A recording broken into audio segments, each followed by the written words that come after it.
Mantan marinir TNI AL, Satria Arta-Kumbara yang gabung menjadi tentara Rusia dan terlibat dalam operasi khusus perang Rusia-Ukraina berpotensi menghadapi hukum negara lain dan internasional.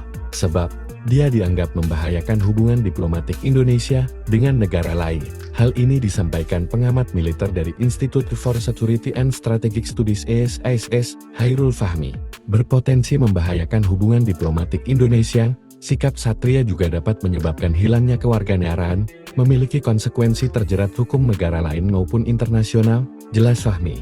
Jumat 9 Mei 2025, Fahmi pun mengingatkan TNI perlu memberi pemahaman kepada publik, terutama mantan TNI, baik purnawirawan ataupun pecatan, agar tidak terlibat konflik luar negeri, apalagi aktivitas militer asing.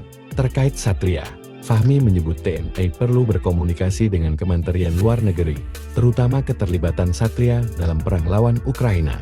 Jika ia benar bergabung dengan militer Rusia, apa statusnya saat ini? Hal ini penting untuk menentukan tindakan hukum berikutnya, pungkasnya. Kepala Dinas Penerangan TNI Laksamana Pertama 1 Metwira Hadi Arsantawardhana mengatakan, Satria dulunya merupakan anggota Inspektorat Korps Marinir berpangkat Sersan II.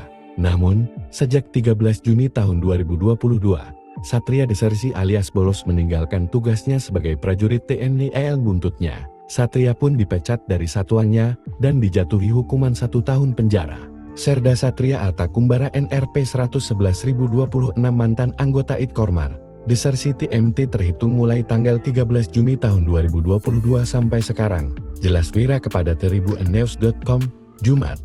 Namun, kemudian Satria Arta-Kumbara bergabung dengan tentara Rusia dan viral lewat akun sosmednya XETDIP, mengunggah tangkapan layar akun TIKTUKXZS689. Di akunnya, Satria menuliskan, dirinya adalah mantan marinir TNI dan tergabung dalam operasi militer khusus Rusia. Tak hanya itu, Satria juga mengunggah 2 foto bersama rekannya di militer Rusia. Di unggahan terbarunya pada Kamis 8 Mei 2025, Satria mengunggah 2 foto pertama menampilkan swafoto Satria sedang mengenakan seragam militer Rusia.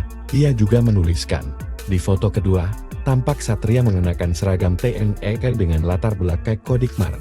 Satria menyertakan tulisan, "Iya, dulu marinir. Tapi, itu dulu."